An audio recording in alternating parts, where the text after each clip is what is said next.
Next question. Two masses 2 kg and 3 kg are attached to the end of string passed over a pulley fixed at the top. The tension and acceleration are. So first of all, you have a string which is passed over a pulley. So there is a pulley. मैं pulley दिखा देता हूँ.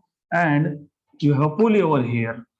और ये पुली जो है ये rigid support को टाई करके रखा होगा of course. And then what they are telling us is कि यहाँ पे एक 2 kg का सपोर्ट है, एक मास है, 3 kg का मास है. इसके ऊपर से ये स्ट्रिंग को पास किया. यहाँ पे एक दूसरा स्ट्रिंग है जो रिजिड सपोर्ट से लगा हुआ है. It is supporting the pulley. Pulley is massless of course. Then you have mass of 2 kg and 3 kg. 2 kg and 3 kg.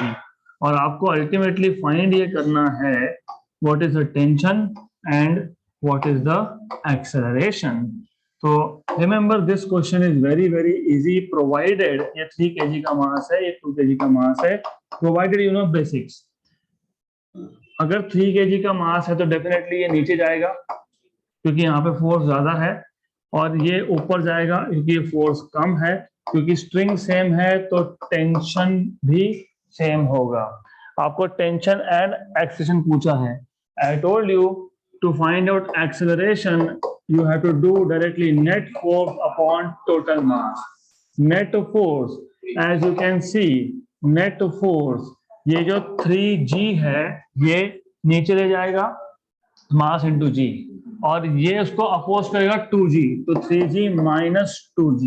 ये नेट फोर्स है, टोटल मास है 5 kg.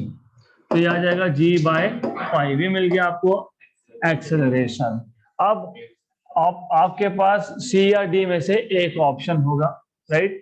अब आगे वंस यू हैव दिस, आपको टेंशन फाइंड करना है तो आप दोनों में से जो आपको चाहे आप वो मास ले सकते हो. If you want you can take 3 kg mass, if you want you can take 2 kg mass. अगर फॉर एग्जांपल अगर हम 2 kg के मास से टेंशन फाइंड कर रहे हैं तो नॉर्मली क्या होता है, नॉर्मली इक्वेशन लिखने पड़ते हैं. कैसे? Normally what you do is normally you draw free body diagram. फिर आप बोलते हो कि यहाँ पे टेंशन ऊपर की तरफ है और 2g नीचे की तरफ है और ये बॉडी जा रहा है ऊपर. फिर आप लिखते हो T, ऊपर का फोर्स पहले. क्यों पहले? क्योंकि बॉडी ऊपर जा रहा है, माइनस नीचे का force equal to ma. m कितना है? 2, तो 2 राइट. फिर आप इसको लिखते हो T equal to 2g plus a, right. But ultimately as I told you ये हम लोग नहीं यूज करेंगे क्योंकि मैंने आपको बताया था आप जिस बॉडी को यूज कर रहे हो टेंशन फाइंड करने के लिए वो बॉडी ऊपर जा रहा है तो सीधा सीधा mg प्लस a. m 2 है, g तो g है और a ये g बाय 5 है. तो ये आ जाएगा आपके पास 6g बाय 5. तो 2 into 6g bye 5, right, 12g bye 5. अब अगर आप लोगों को just in case if you want to find this using 3 kg mass तो वो भी कर सकते हो. यूजिंग 3 kg मास अगर करना होगा तो T equal to mg minus a. m is 3, g is g, this is g by 5. तो 5g minus g is 4g. 4 into 3 is 12, तो 12g by 5. तो if you remember basic formulas that I told you, basic tricks, तो orally होगा, नहीं तो फिर equation बनाते बैठो फ्री बॉडी डायग्राम से and solve. Up to you. So this is how you are supposed to solve. Option number D.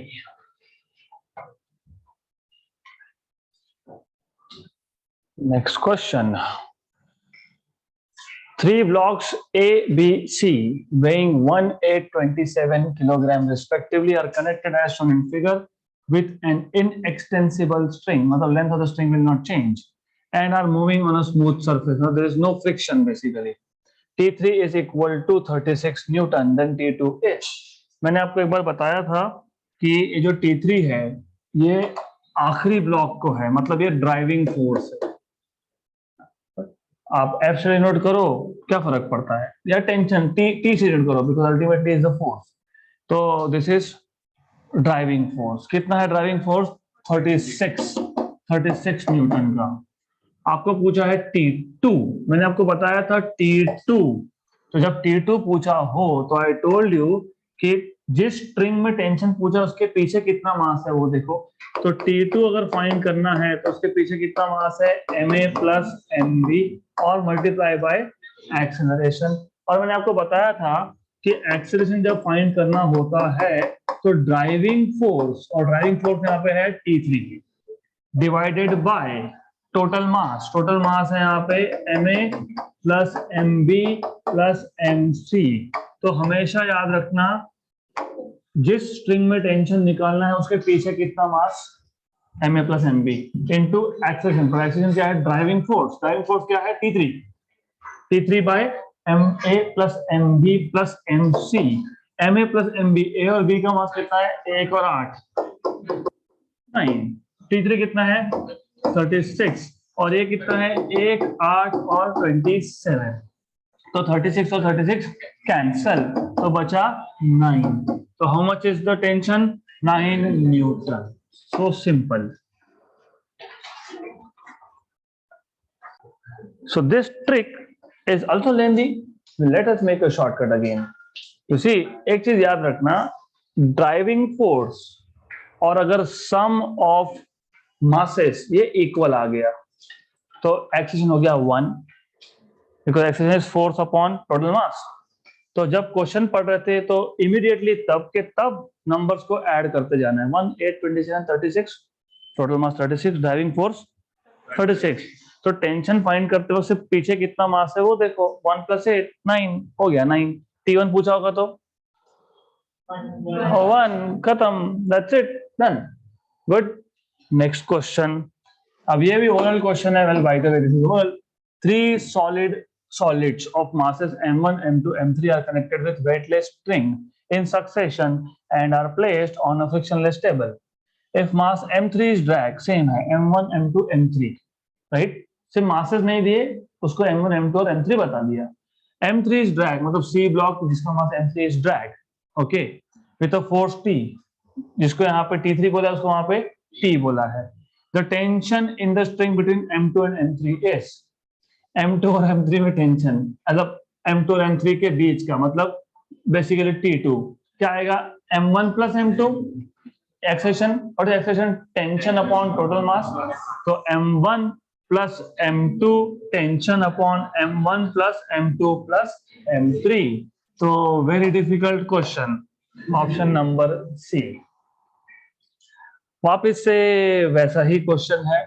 3 blocks of masses m1 m2 m3 are connected by massless strings as shown on a frictionless table. They are pulled with T3 driving force 40 Newton.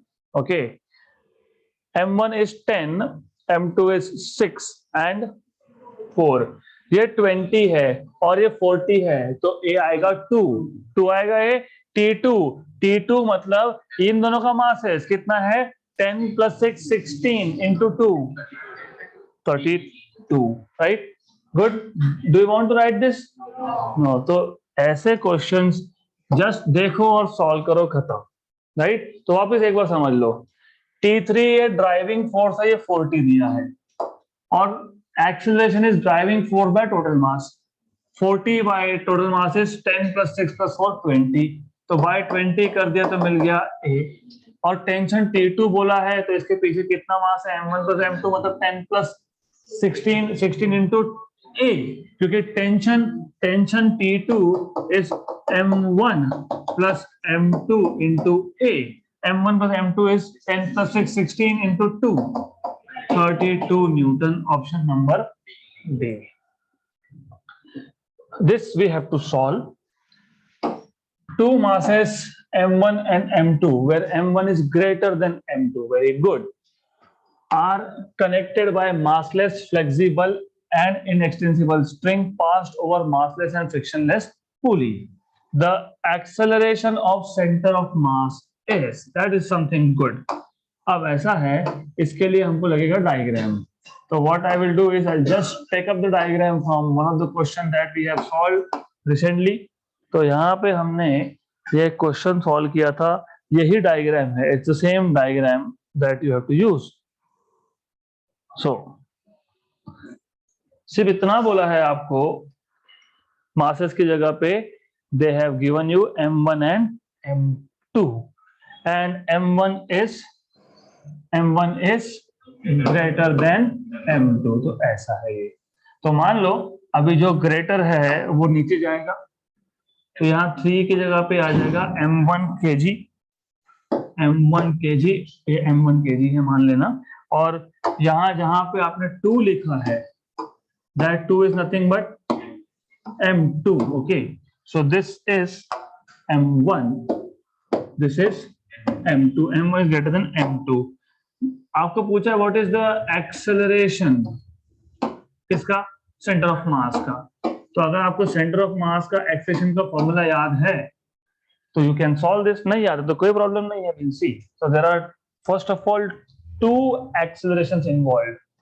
एक तो ये masses का acceleration, क्योंकि M1 greater than M2 है तो M1 नीचे आएगा और M2 ऊपर जाएगा. वो एक ऐसे फाइंड करते हो, वो ये आप फाइंड करते हो नेट फोर्स अपॉन टोटल मास. और नेट फोर्स यहाँ पे आएगा M1G माइनस M2G, क्योंकि M1 ग्रेटर था. अगर M2 ग्रेटर बोलते हैं तो फिर M2G minus M1G upon M1 plus M2. तो in this case what you have is G common, तो M1 minus M2 upon M1 plus M2 और ये G. तो ये एक्सेलरेशन सेंटर ऑफ मास का एक्सेलरेशन नहीं है.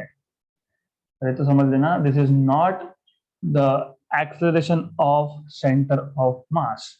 गुड. व्हाई? बिकॉज एक मास नीचे जा रहा है, M1 नीचे जा रहा है, उसका सेंटर ऑफ मास उसके सेंटर पे. M2 ऊपर जा रहा है, उसका सेंटर ऑफ मास उसके सेंटर पे. यहाँ पे सेंटर किसका पूछा है? Acceleration of centre of mass of the system. System मतलब दोनों मासेस को मिला के, राइट? दोनों मासेस का मिला के सिस्टम बनेगा वो. अभी जिनको सेंटर ऑफ मास का कॉन्सेप्ट ही नहीं पता तो उनके लिए it is going to be little difficult. First of all centre of mass का कॉन्सेप्ट कहां से आया वो समझ लेते हैं पहले. इफ यू रिमेंबर, जब हम थ्योरी में न्यूटन लॉज ऑफ मोशन देख रहे थे, why did we first of all introduce concept of centre of mass? हमारे पास एक ऑब्जेक्ट है, राइट? मान लो इट इज मूविंग, इस पे एक फोर्स लग रहा है एंड इट इज मूविंग और इसका एक्सेलरेशन है a. So there are certain questions here. Question number 1, इस पे फोर्स लग रहा है. फोर्स कौन से पॉइंट पे लग रहा है? Is it acting here?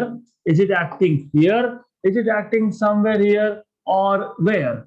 Center. तो एक्चुअली होता क्या है कि ये जो न्यूटन लॉज ऑफ मोशन होते हैं, they are applicable for point masses. हमने कहाँ अप्लाई कर दिया? एक्सटेंडेड बॉडीज पे. तो दिस क्रिएट्स अ प्रॉब्लम. तो हम ऐसा बोलते हैं कि centre of mass is assumed to be a point where all the mass of the body is supposed to be concentrated, right? मतलब फोर्स किस पे लग रहा है? Centre of mass. एक्सेलरेशन किसका? Centre of mass.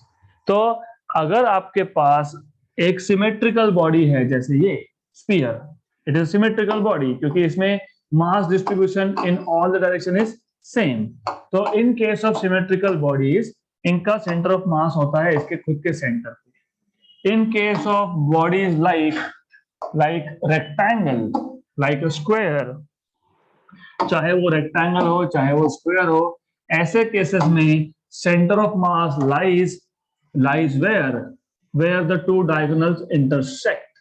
So it lies at the point of intersection of the two diagonals. ये हो गया एक सिंगल मास का सेंटर, सिंगल ऑब्जेक्ट का सेंटर ऑफ मास. पर हमारे पास अगर एक सिस्टम है, मान लो we have a system in which you have two masses. अब इस सिस्टम का सेंटर ऑफ मास कहाँ होगा? वो डिपेंड करता है कि दोनों मासेस सेम है कि नहीं. अगर दोनों मासेस सेम है तो exactly it is on the center of the line joining the two masses. It is the center of the line joining the centers of two masses. अगर हमारे पास और एक तीसरा भी होता और तीसरा मास अगर सेम होता तो ये बेसिकली बन जाता ट्राइंगल। तो सेंटर, उसको सेंट्रॉइड बोलते हैं।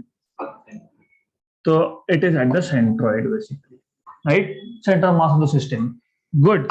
तो अगर that is if all the masses are same, but let us say कि दो मास का सिस्टम है, उसमें एक मास बड़ा है एक छोटा है, so it lies near to the bigger mass. हो सकता है इसके अंदर भी लाई करता हो सकता है। गुड। तो now when you talk about more than one system, centre of मास कहां होगा? टुवर्ड्स m1, क्योंकि m1 is greater than m2। Good. तो अभी सेंटर ऑफ मास का एक्सेलरेशन पूछा है आपको, नॉट ऑफ इंडिविजुअल मासेस। तो सबसे पहले ये पता होना चाहिए, फिर आपको ये पता होना चाहिए कि सेंटर ऑफ मास का एक्सेलरेशन का फॉर्मूला क्या था इन वेक्टर फॉर्म। तो you should know acceleration of center of mass, if you remember, was m1 a1 bar plus m2 a2 bar upon m1 plus m2। ऐसे ही सेंटर ऑफ मास का location भी find किया था, m1 r1 bar plus m2 r2 bar upon m1 plus m2। ऐसे ही centre of mass का velocity find किया था, m1 v1 bar plus m2 v2 bar upon m1 plus m2। Good. अब a1 बार मतलब पहले मास का a और a2 मतलब दूसरे मास का a। नहीं, सेम नहीं है। ये सेम तब है जब आप सिर्फ मैग्नीट्यूड की बात कर रहे हो, बट जब आप डायरेक्शंस को इन्वॉल्व कर दोगे तो फिर अपोजिट है। यू सी, एक ऊपर जा रहा है विथ एक्सेलरेशन a, एक नीचे आ रहा है विथ एक्सेलरेशन a। तो सेम नहीं है, they are different, they are actually opposite. तो अब डिपेंड करेगा, it will depend which one you are taking positive and which one you are taking negative। अगर आपने A1 पहला मास, अगर आपने पहला मास नेगेटिव लिया है, मतलब नेगेटिव मास नहीं ले सकते, एक्सिस नेगेटिव ले सकते हो क्योंकि डाउनवर्ड जा रहा है। तो अगर आप A1 बार को माइनस a बोलते हो क्योंकि नीचे जा रहा था, तो आपका जो A2 बार है ये हो जाएगा प्लस a। तो they are not the same, okay. They are equal in magnitude but opposite in direction. So now what you will do is you will see a center of mass equal to, अब यहाँ पे अगर मैं cap हटा देता हूं, मतलब ये बार हटा देता हूं, तो मैं a1 को लिखूंगा माइनस a, तो माइनस m1a, इसको लिखूंगा plus m2a upon m1 plus m2। तो ये आपको मिल जाएगा, a कॉमन निकाल लोगे, m2 minus m1 upon m1 plus m2 into a। a is m1 minus m2 upon m1 plus m2। तो m2 minus m1 upon m1 plus m2 और a है m1 minus m2 upon m1 plus m2। तो नीचे तो m1 plus m2 bracket square आ गया, right, लेकिन ऊपर का प्रॉब्लमैटिक क्यों है? क्योंकि एक m2 माइनस m1 है, एक m1 माइनस m2 है, ऐसा तो कोई ऑप्शन में है नहीं। फिर हम क्या करेंगे? है हमारे कन्वीनियंस के अकॉर्डिंग, हम अपने कन्वीनियंस के अकॉर्डिंग इसको प्लस ले लेंगे, इसको माइनस कर देंगे, क्योंकि फर्क नहीं पड़ता है, एक को प्लस लिया तो दूसरा अपोजिट डायरेक्शन में आएगा। तो हमारे ऊपर है, हम चेंज कर सकते हैं, चेंज कर दो, चेंज कर दिया, तुमने उसको लिख दिया प्लस, ये प्लस लिखना मतलब ये प्लस हो गया और ये हो गया माइनस, करेक्ट। गुड। तो अगर ऐसा लिखा है तो ये हो जाएगा आपके पास, ये हो जाएगा m1 और माइनस m2, तो ये आ जाएगा आपके पास m1 माइनस m2, ये आ गया आपके पास, और यहाँ पे g था, g को भूलना मत, राइट। तो ये आ गया आपके पास m1 minus m2, whole square तो कर देता हूं मैं, whole square upon m1 plus m2 whole square into g। अब if you see this is option number A, तो you will get finally centre of mass का acceleration as m1 minus m2 upon m1 plus m2 whole square into g, option number A. तो this is how you are supposed to solve this question. So just a quick note here, ये जो A1 आपने पहले minus लिया था, ऐसा नहीं करना, क्योंकि जो नीचे जा रहा है it is in the direction of gravity, तो वो पॉजिटिव लिया जाता है, और जो ऊपर जा रहा है इट इज अगेंस्ट ग्रेविटी, तो वैसे भी नेगेटिव लिया जाता है। Good. So next question, we are moving to the next set now. A bullet is fired from a gun, the force on the bullet is given by, तो force on the bullet as a function of time, so this is a variable force because it is changing with time, it is 600 minus 2 into 10 power 5 t, मतलब t equal to 0 पे 600, फिर उसके बाद time बढ़ेगा तो force कम होगा, तो ठीक है, we'll not go into that details now, where f is in newton and t is in second, the force on the bullet becomes 0 as soon as it leaves the barrel. What is the average impulse imparted to the bullet? तो आपको पता होगा कि bullet when it basically is shot, तो वो जब short होता है तो होता क्या है basically? So there is a trigger that you basically press.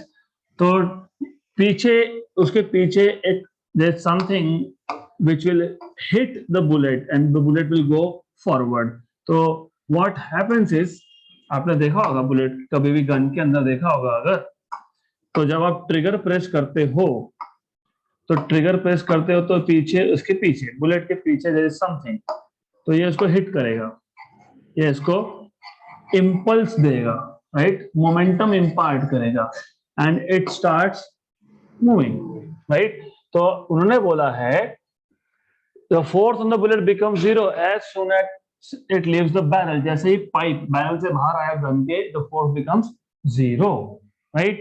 What is the average impulse imparted to the bullet? First of all, impulse का आपको पता होना चाहिए, फॉर्मूला याद होना चाहिए, नहीं याद है तो कोई प्रॉब्लम नहीं है, याद कर लेंगे, F equal to dp by dt, तो dp equal to F dt, ये होता है impulse, right?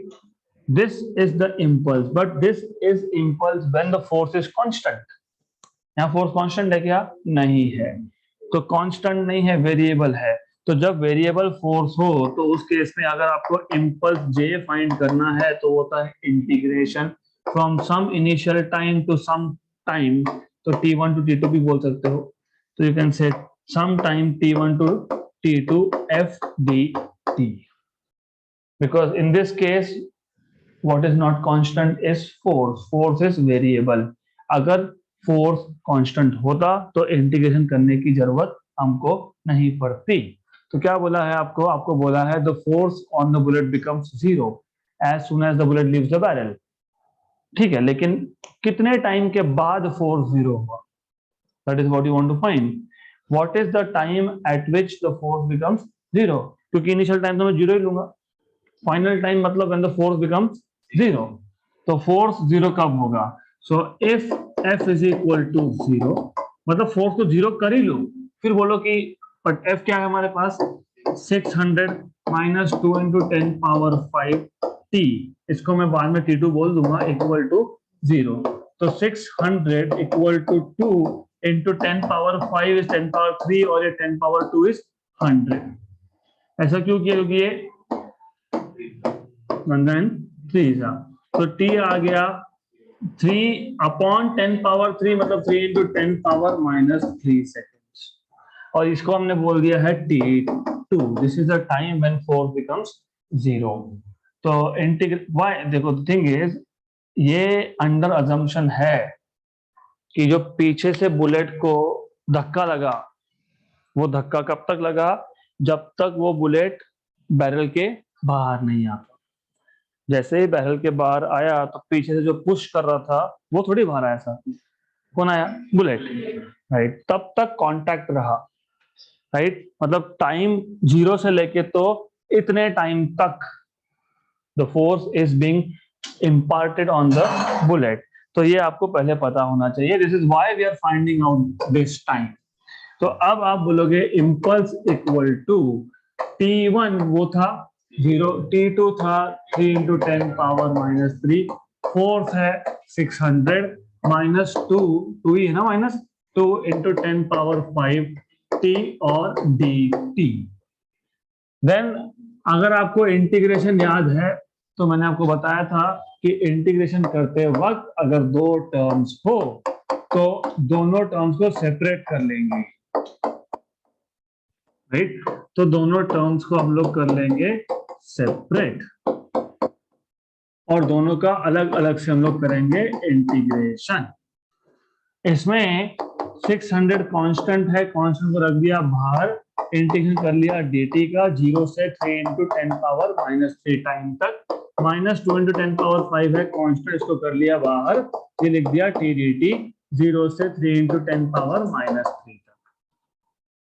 और इंटीग्रेशन के कम से कम बेसिक फॉर्मूलास मैंने ऑलरेडी बताया है, तो आपको पता होना चाहिए।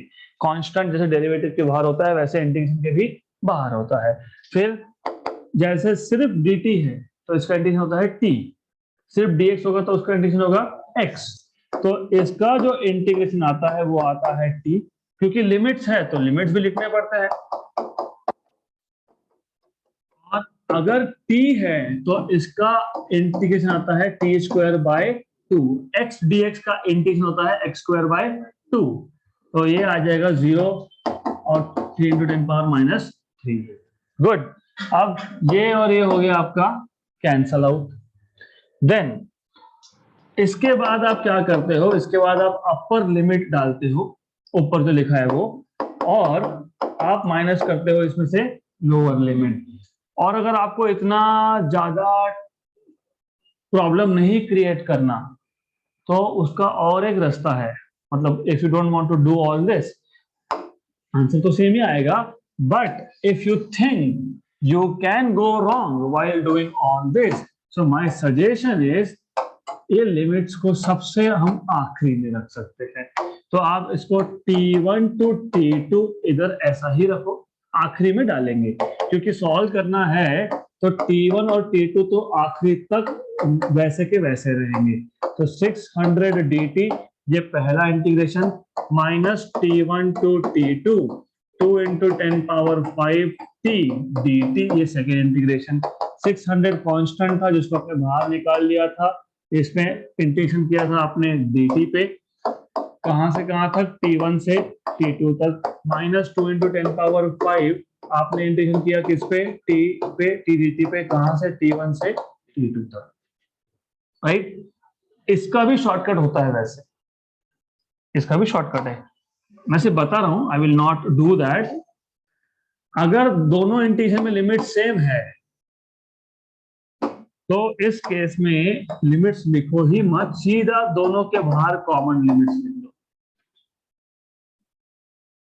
If you want not to get confused तो you can do this also.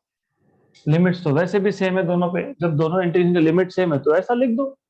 This you will learn if you have mathematics in 12th, तो वैसा भी रख सकते हो। गुड। तो ये आ जाएगा 600, ये आ गया t, ये आ जाएगा 2 इंटू 10 पावर 5, ये आ जाएगा t²/2। तो you see it saves our energy. बार बार क्या है, बार बार लिखते बैठना है, तो गुड, एक ही बार लिखूंगा मैं, गुड, राइट। देन इसका और एक एडवांटेज था कि अब t तुम कॉमन निकाल सकते थे, if you don't want is okay. तो अब it is the right time to substitute limits. हाँ, वैल्यूज नहीं, लिमिट्स वैल्यू बाद में डालेंगे हम। तो हम यहाँ पे बोलेंगे 600, upper limit is t2 minus lower limit is t1 minus 10 power 5 upper limit is t2 square minus lower limit is t1 square, right. ये आ गया आपका। अब आप वैल्यूज डाल लो। अब आप t2 और t1 की वैल्यू सब्स्टिट्यूट करो। तो दिस इज 600। t2 की वैल्यू कितनी आई थी हमारे पास? 3 into 10 power minus 3 minus 10 power 5, और मैंने डायरेक्ट माइनस क्यों लिख दिया? क्योंकि t1 क्या था? 0। तो आप बोलोगे ऐसा कैसा? t1 कहाँ गया? t1 है 0। t2 square, what is t2 square? 3 का स्क्वायर कितना? 9। 10 पावर 3 का कितना? और ये 0। Very good. ये आ गया आपके पास, ये 2 0 और ये -3 -1 बचा, ये 18 है, 1.8 आ गया।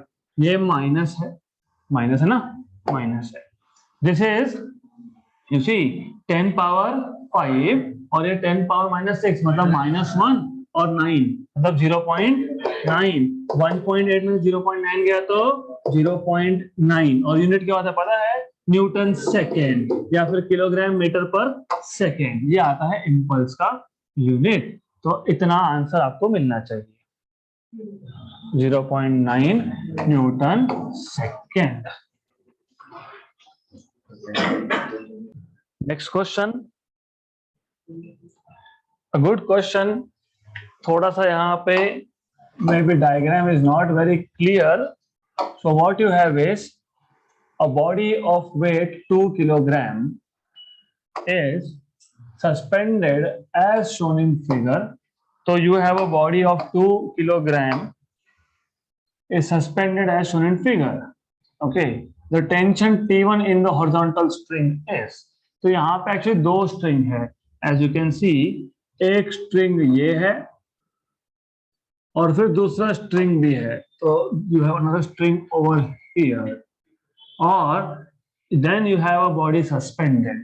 So what we will do is we will solve this question orally. Yes, it can be solved orally. T1 find करना है, कंपोनेंट फोर्सेस के करते आने चाहिए। सबसे पहला, first of all wait don't be in hurry, ये लाइन समझ लो, this is a line. Then what you have is you have let's say T1, थोड़ा इसको एक्सटेंड कर लिया, थोड़ा सा, because anyways I'll draw it again. So what you have is one rigid support over here, what you have is another rigid support over here. अब एक जो आपके पास स्ट्रिंग था वो एक स्ट्रिंग ऐसा है, एक वायर ऐसा है मतलब, और दूसरा जो स्ट्रिंग है it is something like this. Good. And then you have another, इसको फिलहाल मैं ऐसा ही रख रहा हूं, थर्ड वन, जिससे आपने मास को अटैच करके रखा है। एंड देन इसके नीचे एक 2 किलोग्राम का वेट है, so you have a weight of 2 kilogram down here. और याद रखना कि फोर्सेस के कंपोनेंट अच्छे से करते आने चाहिए। It is something like this. Now if I extend this, इसको मैं एक्सटेंड क्यों कर रहा हूं? Because you know some angle. कौन सा एंगल पता है आपको? ये अगर 30 हो गया तो ये 30 हो जाएगा। आपको फाइंड करना था T1। मैं मान लेता हूं, जस्ट अज्यूम कि ये जो टेंशन है ये T है, कुछ तो नाम देना पड़ेगा। T2 बोल दो, T बोल दो, क्या फर्क पड़ता है? तो T बोल दिया इसको। अगर ये T है तो ये T का कॉस कंपोनेंट हो जाएगा, ये आ जाएगा T cos 30, और ये ऊपर की डायरेक्शन में यहाँ पे ये आ जाएगा T sin 30। What do you see? ये सिस्टम इक्विलिब्रियम में है, it is at rest. तो what do you see? ये जो नीचे mg है मतलब 2 kg वेट है नीचे, तो नीचे जो 2 kg वेट मतलब यहाँ पे जो नीचे का ग्रेविटेशनल फोर्स है इस पे 2g का, उसको किसने बैलेंस किया?